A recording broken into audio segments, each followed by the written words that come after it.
station that's on your side. This is Channel 7 News at 5.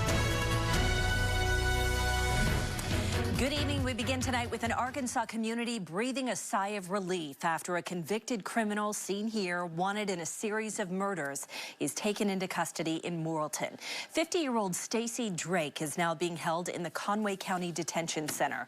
Authorities found him around 10 this morning, hiding in a wooded area across the street from Morrilton High School.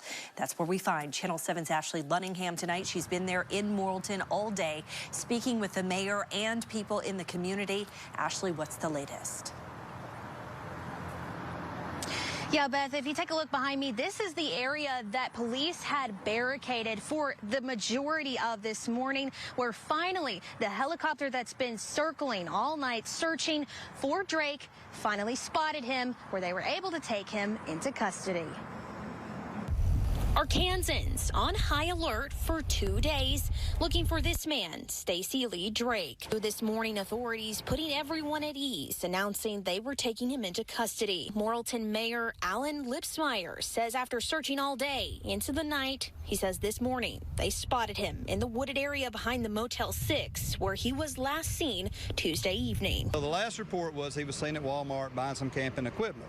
So the goal this morning was to go through all the wooded areas right here, and so the helicopter spotted him, and then they were able to go in and catch him, and no incident.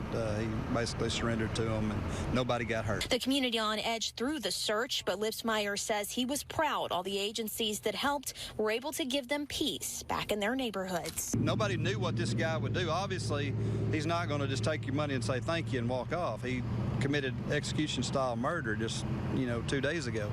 So, but we brought in all of our force, plus the state police and everybody, so we were still able to patrol, keep everybody safe, and maintain our day-to-day duties. But we actually caught the guy in 2 days. I'm very proud of that fact that this didn't linger on and without incident.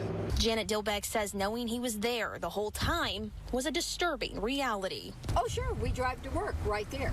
I mean, we drove home yesterday right there. I mean, the thousands of people that have been right by there, and he was just right in the woods.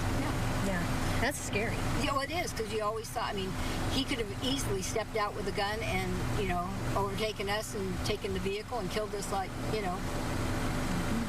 did before. But says now Morrilton can go back to normal. So thrilled nobody got hurt, and like I said, they've just done an awesome job. I mean, and it's our guys. We are so proud of them.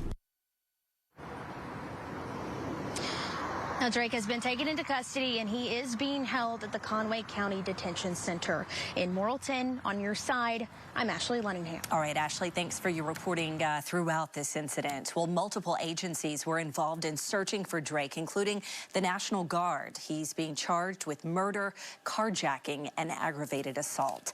Well, though he was apprehended in Morrilton, Stacy Drake was wanted for murder in Tuscaloosa, Alabama.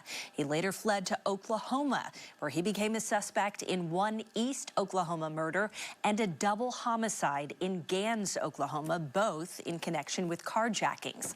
Our sister station in Birmingham, Alabama, spoke with law enforcement today to learn more about that homicide that Stacy Drake was wanted for in Tuscaloosa. That murder happened in May outside of the Alcoholics Anonymous building. The community there in shock that something like that could happen at that building, and they have since been looking for answers. Local investigators tell our sister station they utilized multiple resources to help identify and locate Drake. Officers say they didn't release the name of the suspect immediately for fear of tipping him off.